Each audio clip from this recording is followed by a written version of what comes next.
pahinga, kwentuhang masaya.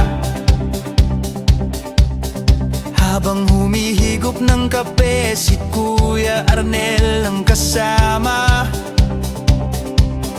Kwentuhan tayo habang nakikinig ka sa mga